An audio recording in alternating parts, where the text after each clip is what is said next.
kenapa setelah diruqyah pasien itu masih sakit, atau ketika ia terganggu oleh jin setelah diruqyah masih terganggu oleh jin.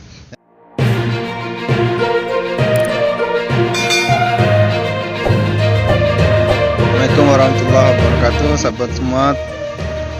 Kali ini saya membuat video lagi-lagi harus di luar studio karena beberapa kesibukan.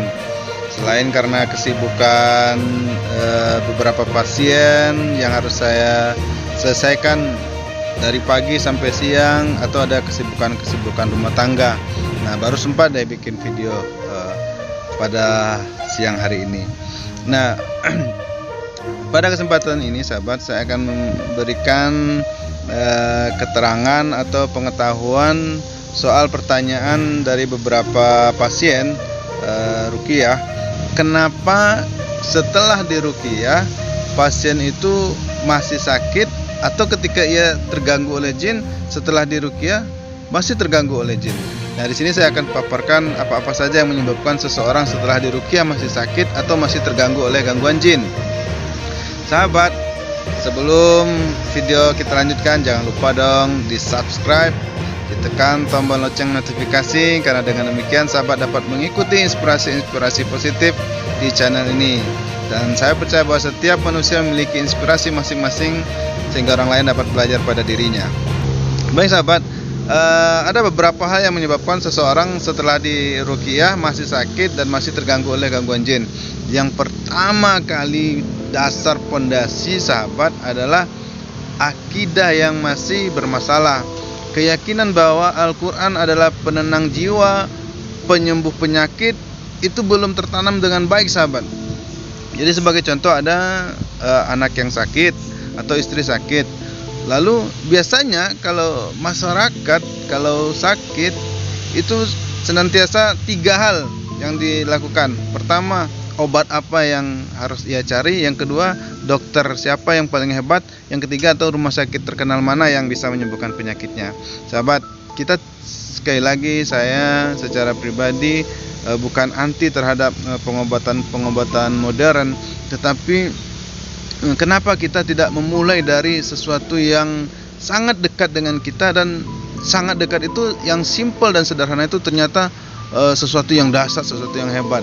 Sebagaimana dulu dikisahkan di Madinah pernah Rasulullah diberikan hadiah seorang dokter yang berpengalaman, yang hebat, dan ternyata setelah beberapa bulan tinggal di Madinah, tidak satu pun masyarakat Madinah yang berobat kepada dokter itu. Kenapa? Nah, ini dia kuncinya sahabat.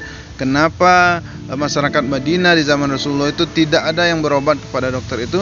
Karena mereka sudah bermula menyembuhkan penyakit dengan yang disunahkan oleh Rasulullah, baik itu dengan baik itu dengan Al-Quran ataupun dengan makanan-makanan yang disunahkan oleh Rasulullah, seperti madu, habatus sauda, zaitun, dan seterusnya. Lalu yang tak kalah penting adalah menjaga kesehatan. Nah, ini jadi tidak hanya menyembuhkan penyakit, sahabat-sahabat Rasulullah di Madinah waktu itu mereka benar-benar menjaga kesehatan dengan cara puasa, dengan cara ibadah, dengan cara senantiasa menenangkan jiwa dengan Al-Quran dan zikir-zikir.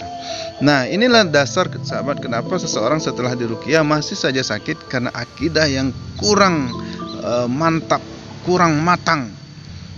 Dia tidak yakin bahwa ketika sakit seharusnya istighfar kepada Allah, lalu membacakan Al-Fatihah sebagaimana Rasulullah, sahabat juga, lalu mengambil air putih, membacakan Al-Fatihah 7 kali dan memberikan kepada diri kita yang sakit atau keluarga kita yang sakit. Saya di keluarga sahabat itu alhamdulillah sudah terbiasa ketika ada anak saya sakit, pamannya sakit gigi, sakit perut, atau sakit kepala gitu kan. Nah, langsung anak saya itu datang ke saya dan minta tolong, Abi, tolong bacakan Al-Fatihah. Saya usapkan kepalanya, saya bacakan Al-Fatihah sekali, 3 kali, 5 kali, 7 kali. Dan kemudian saya membacakan Al-Fatihah kepada air minum dan minumkan kepada anak-anak. Inilah kebiasaan-kebiasaan yang harus dibiasakan sahabat dengan keluarga kita. Utamakan terlebih dahulu penyembuhan yang disunahkan oleh Rasulullah. Baru bisa kita tambah dengan habatus sauda, dengan madu, dengan kurma, minyak zaitun, air zam-zam, dan seterusnya. Nah, yang kedua sahabat, kenapa seseorang setelah diruqyah masih sakit, masih terganggu oleh gangguan jin, adalah kebiasaan yang belum bisa dirubah, yaitu perdukunan. Jadi berobat ke ruqyah itu seperti semacam coba-coba gitu. Kalau tidak sembuh di ustadz ini, ruqyah ini, akhirnya dia pindah ke dukun lagi. Nah, dia tidak yakin bahwa ruqyah ini benar-benar bisa menyembuhkan, dan terbiasa dengan pengobatan perdukunan. Ada pasien saya ketika dia ruqyah ke saya, minta tolong diruqyahkan, saya dapati dia membawa jimat yang diberikan oleh dukun. Dan ketika saya bilang ini tidak boleh, syirik dan dilarang oleh agama, maka dia tidak percaya bahwa yang dilakukannya ini salah. Dia ingin semacam menggabungkan pengobatan ruqyah dengan pengobatan perdukunan, katanya supaya maksimal hasilnya. Tidak bisa begitu sahabat. Perdukunan tidak bisa dicampur aduk dengan ruqyah syar'i. Itu namanya ruqyah syirkiyah, ruqyah syirik dari perdukunan. Itu tidak bisa sama sekali sahabat dicampur dengan perdukunan yang ruqyah syariah ini. Tidak bisa. Harus jimat-jimat ini harus dimusnahkan, harus dibakar, harus dibuang. Dan tidak sekedar membakar jimat-jimat, tapi keyakinannya pun harus dibakar. Keyakinan kepada dukun, kepada jin, kepada syirik, pengobatan selain sunnah Rasulullah, itu harus juga ikut dibakar, juga harus ikut dibuang. Nah, inilah faktanya kenapa orang-orang yang beruqyah masih saja terganggu, masih saja sakit keyakinan dan biasa pengobatan perdukunan. Yang ketiga sahabat adalah karena masih terbiasa dengan kemaksiatan. Jadi biasanya kalau pergi ke tempat-tempat ruqyah sahabat, itu insya Allah sahabat akan diajarkan, dituntun bagaimana beribadah. Kalau kita masih lalai dalam beribadah, maka peruqyah biasanya akan menuntun kita agar taat beribadah, karena ibadah itu sendiri adalah obat pencegah penyakit. Sebagaimana sahabat Rasulullah ketika di Madinah, tidak satupun orang datang ke dokter karena jauh hari mereka sudah sehat, dan sahabat senantiasa menjaga kesehatan dengan ibadah-ibadah.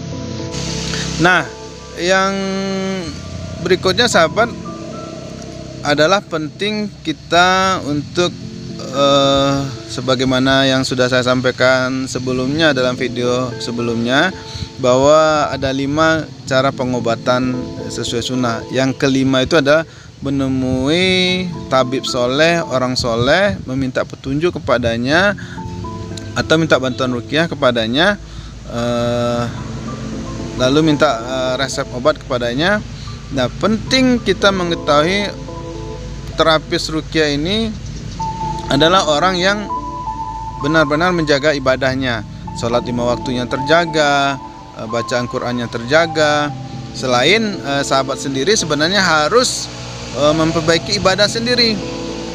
Jadi kalau seseorang setelah berobat terapis ruqyah tapi masih sakit, mungkin saja si pasien ini setelah dinasihatkan agar memperbaiki ibadah, dia tetap tidak memperbaiki ibadahnya. Nah, ini akan menyebabkan seseorang tetap bermasalah.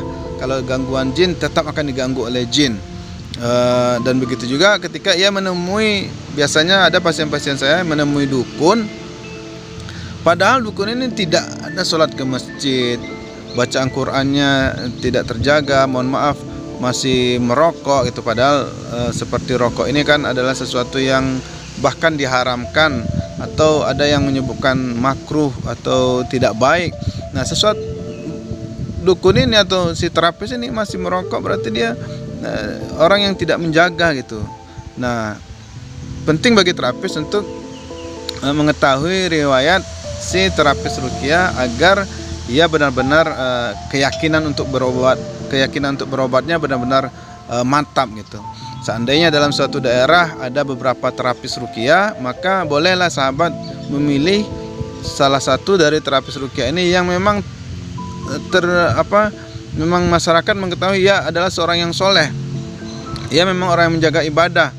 Nah, tidak mengapa membandingkan beberapa terapis ruqyah dengan terapis ruqyah lainnya, bukan berarti kita ingin memburuk-burukkan atau menjelek-jelekan terapis yang satu dengan terapis yang lain. Kadang-kadang faktanya ada seseorang ketika berobat dengan terapis yang satu dia tidak sembuh, ketika berobat dengan terapis yang satu lagi dia sembuh, atau sebaliknya ketika dia berobat ke tempat yang ini tidak sembuh, ke tempat yang lain dia sembuh. Nah, tidak mengapa, kita tidak untuk mempergunjingkan, tapi benar-benar mendapatkan hikmah dari ketika kita pergi ke terapis ruqyah itu. Doa-doa yang ia lantunkan semoga Allah Subhanahu wa taala mengabulkannya.